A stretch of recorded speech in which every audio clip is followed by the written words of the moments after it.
সরাসরি যেদিকে নজর রাখবো আমরা, অভয়ার বিচারের দাবিতে আবারও পথে চিকিৎসকেরা। আদালতের নির্দেশে ডরিনা ক্রসিং এর ধর্ণা মঞ্চ বেঁধে প্রতিবাদে সামিল হয়েছেন চিকিৎসকদের একাংশ এবং 26 তারিখ পর্যন্ত ধর্ণার অনুমতি দেওয়া হয়েছে চিকিৎসকদের। অভয়ার বিচারের দাবিতে উঠছে স্লোগান।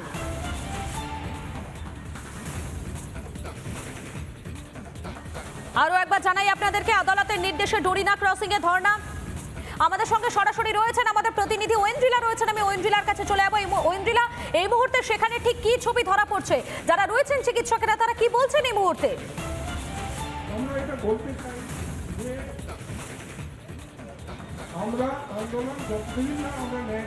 দেখো মধুকল্পিতা, আজকে এই অভয়ের বিচারের দাবি বহুদিন ধরে চলছে এবং আজকে যে ওয়েদার রয়েছে বৃষ্টির মধ্যেই, সেই বৃষ্টিকে উপেক্ষা করে মঞ্চ বেঁধে ডরিনা ক্রসিং এ যারা চিকিৎসক রয়েছেন তারা এসছে। আমি তোমাকে এই মুহূর্তে মঞ্চের ছবিটা দেখাবো সরাসরি রিপাবলিক বাংলায়। জয়েন্ট প্ল্যাটফর্ম অফ ডক্টরস যারা ওয়েস্ট বেঙ্গলের, তাদের তরফ থেকে আজকে এই মঞ্চে একেবারে সেই চিকিৎসকরাই আজকে বিচারের দাবি তুলছে এবং তুমি দেখতে পাচ্ছ তারা যে পোস্টার রেখেছে, আমি একটু দেখানোর চেষ্টা করি। সেখানে লেখা, আর কত ঘটতে দেবে আরজিকর জয়নগর, অবিলম্বে অপরাধীদের চিহ্নিত করে চরমতম শাস্তি দিতেই হবে, এমনটা তারা দাবি করছেন। এবং একই সঙ্গে আমরা জানি যে অগাস্ট মাসে যে ঘটনা ঘটেছিল, অভয়কে ধর্ষণ করে খুনের ঘটনা, আজকে ডিসেম্বর মাস, এতগুলো মাস পেরিয়ে যাওয়ার পরও বিচার অধরা রয়েছে। কি বলছেন তারা? বিচারের দাবিতেই তো বসেছে, কি বলতে চাইছে? আসলে প্রথমে তো তিলোত্তমার ধর্ষণ আর এই খুনের প্রত্যেক অপরাধীদের শাস্তির দাবিতে আমাদের আন্দোলন চলছিল। তো এই আন্দোলন চলার সাথে সাথে অনেক কিছুই ধরা পড়েছে। আর্থিক দুর্নীতির সঙ্গে জড়িত অনেক অপরাধীদের দেখা গিয়েছে, ধরা পড়েছে, অনেক অপরাধ সামনে এসেছে।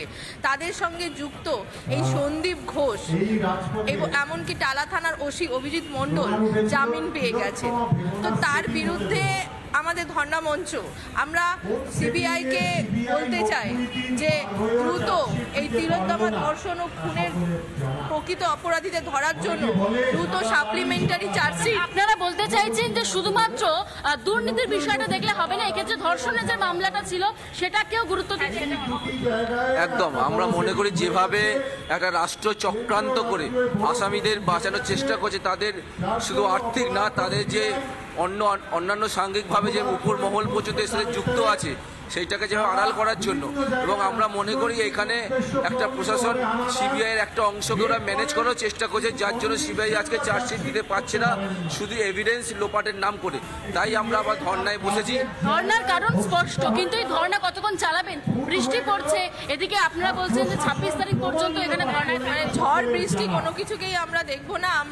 আমাদের এই ধর্না মঞ্চ চলবে 26 তারিখ পর্যন্ত, তো অবশ্যই চলবে এবং তারপরেও আমরা এক্সটেন্ড করবার চেষ্টা করবো বা অন্যরকম ভাবে আন্দোলন আমরা চালিয়ে যাব যতদিন না বিচার হয়। এবং সরকার যে অসহযোগিতা করছে, নো অবজেকশন দিচ্ছে না সিবিআই কে, যে এই আর্থিক দুর্নীতির সঙ্গে যে সকল অপরাধীরা যুক্ত, অর্থাৎ বোঝাই যাচ্ছে অভয়ের বিচারের দাবিতে আবারও জোরদার হচ্ছে স্লোগান এবং সে কারণে আদালতের নির্দেশ মেনে ডরিনা ক্রসিং এ ধর্ণা চিকিৎসকদের। ধন্যবাদ তোমাকে ঐন্দ্রিলা।